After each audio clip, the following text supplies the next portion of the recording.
Hello friends, बहुत बहुत स्वागत है आपका mysurgery.com के इस चैनल पे। और मैं हूं आपका दोस्त इंस्ट्रक्टर सौरभ शुक्ला। मैं लेकर आया हूं C++ का क्विज नंबर 1। तो इससे पहले आप लोगों ने सी लैंग्वेज पर आधारित 2 क्विजेस देखे थे और उसी तरीके का एक और क्विज मैं लेकर आया हूं C++ में। तो अगर आपकी C++ लैंग्वेज पे कमांड है तो उसको टेस्ट करने का ये बहुत अच्छा तरीका है। ये कुछ ऐसे सवाल हैं जो उन्हीं को बनेंगे जिन्होंने C++ लैंग्वेज डिसेंट लेवल पर तो पढ़ रखी होगी।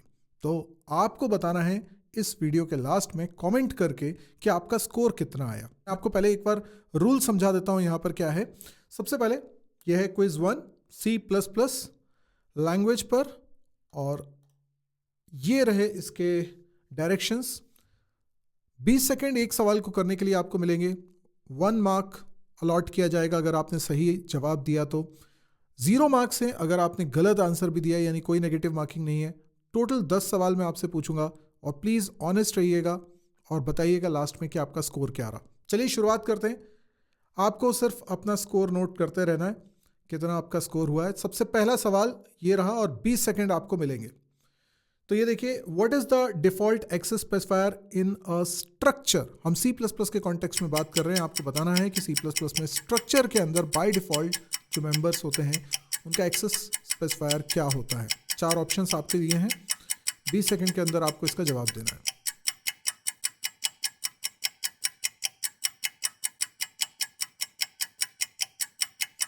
तो आई गेस आप लोगों का जवाब आ चुका होगा। अब हम लोग देखते हैं कि इसका सही जवाब क्या है। इसका जवाब है पब्लिक।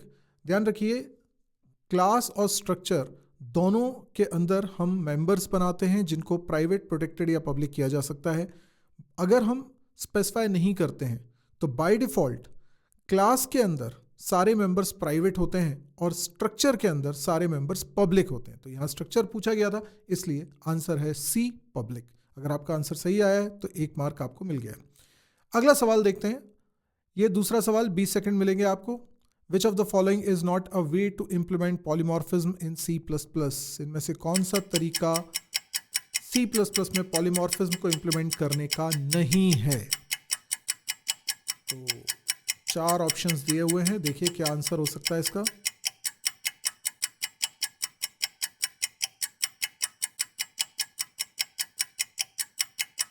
Okay, time up. तो सही आंसर क्या है इसका? इसका सही आंसर है फ्रेंड फंक्शन। देखिए, वर्चुअल फंक्शन बनाते हैं तो आप लेट बाइंडिंग करते हैं, वहां पर भी आप पॉलीमॉर्फिज्म को इंप्लीमेंट कर रहे होते हैं। वो रन टाइम पॉलीमॉर्फिज्म होता है। फंक्शन ओवरलोडिंग और operator overloading compile time polymorphism के एग्जांपल हैं, और फ्रेंड फंक्शन पॉलीमॉर्फिज्म नहीं है। तो ये हमारा सही आंसर हुआ डी। तो अगर आपने डी लगाया था तो आप मार्क्स एक और बढ़ा लीजिए। तीसरा सवाल, 20 सेकेंड इसके लिए भी मिलेंगे। सी आउट जो होता है वो क्या होता है एसटीडी नेम स्पेस के अंतर्गत।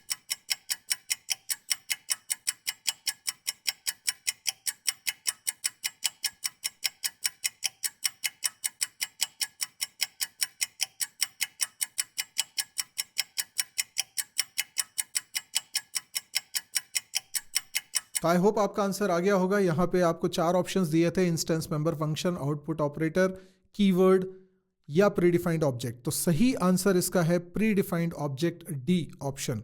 ये फंक्शन नहीं होता है। फंक्शन के आगे हमेशा पैरेंथेसिस होते हैं, इसमें कोई पैरेंथेसिस नहीं है। ये ऑपरेटर भी नहीं है, ये कीवर्ड की लिस्ट में भी नहीं है। तो ये है प्रीडिफाइंड ऑब्जेक्ट। चलिए अगला सवाल देखिए, 20 सेकेंड इसके लिए भी आपको मिलेंगे। Which of the following is known as scope resolution operator in C++। इनमें से कौन सा स्कोप रेजोल्यूशन ऑपरेटर कहलाता है?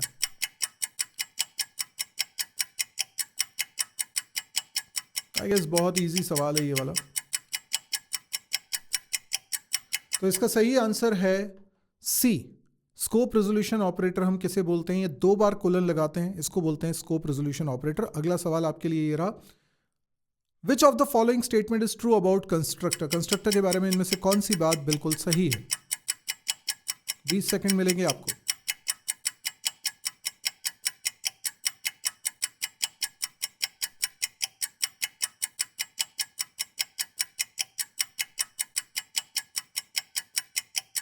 चलिए तो जान लेते हैं इसका सही आंसर क्या है। पहली बात लिखी हुई है कि कंस्ट्रक्टर स्टैटिक हो सकता है। ये गलत बात है, स्टैटिक नहीं हो सकता है। Constructor can be virtual, no. Constructor can be parameterized, yes constructor में आर्ग्यूमेंट्स हो सकते हैं। कंस्ट्रक्टर कैन बी फ्रेंड, गलत। तो सी ऑप्शन इसका सही दिख रहा है, सी ऑप्शन इसका सही आंसर है। अगला सवाल देखेंगे। अगला सवाल है विच of the following is incorrect about friend function. चार ऑप्शंस को पढ़िए और बताइए कि कौन सा इसमें फ्रेंड फंक्शन के बारे में इनकरेक्ट स्टेटमेंट है।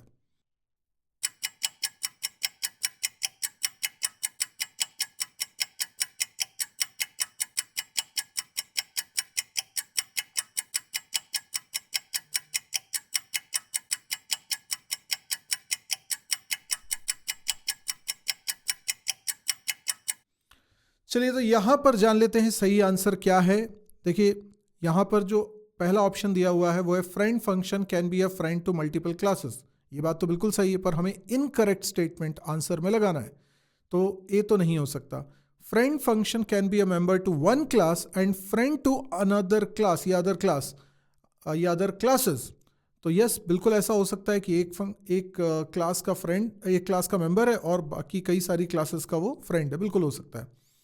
सी ऑप्शन क्या बोल रहा है कि friend function can not be defined inside a class to which it is a friend. Friend function जिस क्लास का फ्रेंड होता है उसमें सिर्फ डिक्लेयर होता है, डिफाइन उसमें नहीं होता है, तो बिल्कुल सही बात बोल रहे हैं। डी ऑप्शन क्या है, friend function can directly access private members of the class to which it is a friend. No, directly नहीं एक्सेस करता है, ऑब्जेक्ट डॉट करके ही एक्सेस करता है, राइट। डायरेक्टली एक्सेस नहीं कर सकता जैसे कि मेंबर फंक्शंस कर सकते हैं। तो यस ये प्राइवेट मेंबर को एक्सेस कर सकता है लेकिन ऑब्जेक्ट डॉट लगा के एक्सेस कर सकता है। इसका कारण ये है कि फ्रेंड फंक्शन अगर उस क्लास का मेंबर नहीं है तो उस क्लास के ऑब्जेक्ट के द्वारा तो कॉल होगा नहीं, तो फिर ये कैसे पता चलेगा कि उस फंक्शन के अंदर जो इंस्टेंस मेंबर्स हैं वो किसके हैं।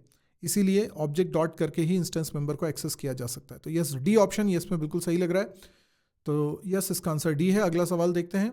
C++ वॉज डेवलप्ड बाय, बहुत इजी सवाल है, 20 सेकेंड तो बहुत ज़्यादा है इसके लिए, जल्दी से बताइए इसका आंसर क्या है।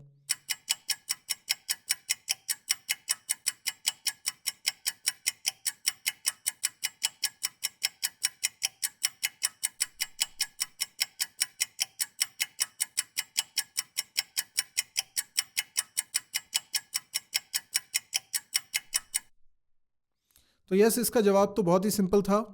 हम जानते हैं सी लैंग्वेज डेनिस रिची ने बनाई है जबकि बियान स्ट्रॉस्ट्रप ने C++ लैंग्वेज बनाई है, इसलिए आंसर होगा बी। अगला सवाल देखें। अगला सवाल है विच of the following is true about reference variable. Reference variable के बारे में कौन सा स्टेटमेंट बिल्कुल ट्रू है। 20 सेकेंड है आपके पास, स्टेटमेंट्स पढ़िए और बताइए।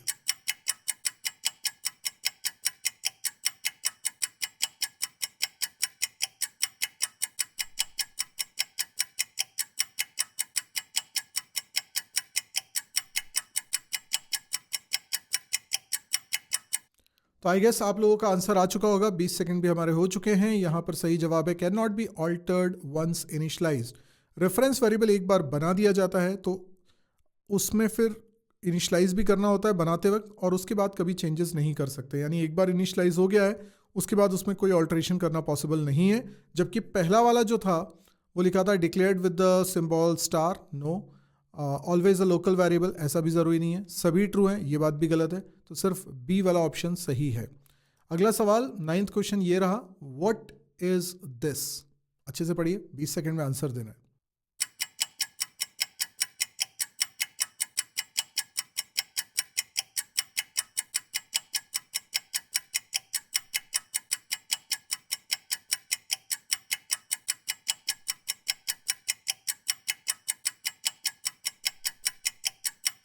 ओके तो आप जान लेते हैं इसका सही आंसर क्या है। सबसे पहला ऑप्शन दिया हुआ है this is a function pointer, no. This is a reference variable, no it is not a reference variable. This is a local object pointer in every instance member function which contains address of current object. Absolutely correct. तो यही है हमारा answer. D option वैसे ही पढ़ लीजिए, this is an implicit static member variable, no। तो ये हमारा आंसर हो चुका है सी। आखिरी सवाल, 20 सेकंड मिलेंगे इसके लिए भी। How many implicit constructors a compiler will create when there is no explicit constructor present in the class?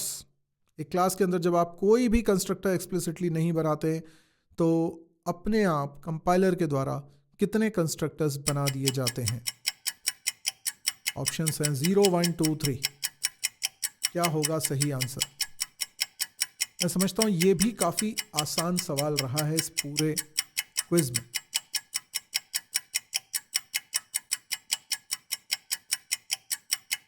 देखते हैं आपने क्या आंसर लगाया है। अभी इसका सही आंसर होगा 2।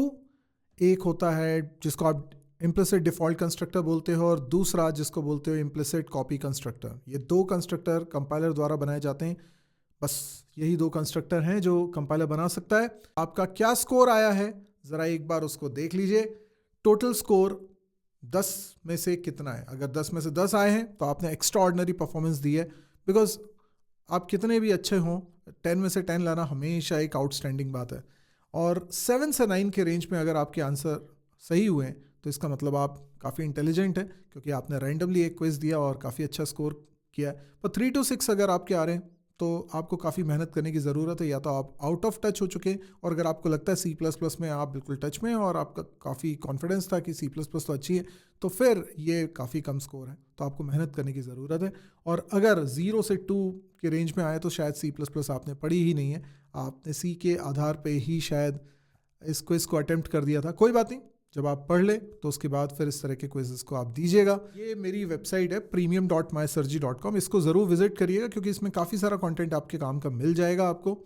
लाइक करिए वीडियो को अगर पसंद आ रहे हैं, शेयर करिए अपने दोस्तों के साथ, देखिए उनका स्कोर कितना आता है, और सब्सक्राइब कीजिए इस चैनल को अगर अभी तक नहीं किया है, क्योंकि लगातार इस तरह के वीडियोस मैं आपके लिए पब्लिश करता रहता हूं। और एवरी संडे मैं यूट्यूब पे लाइव आता हूं रात के 9 बजे, जिसमें माय सरजी में क्या नया चल रहा है और आपके सवालों के जवाब भी देता हूँ, साथ में कुछ डिस्काउंट ऑफर वगैरह भी देना होता है वो भी देता हूँ।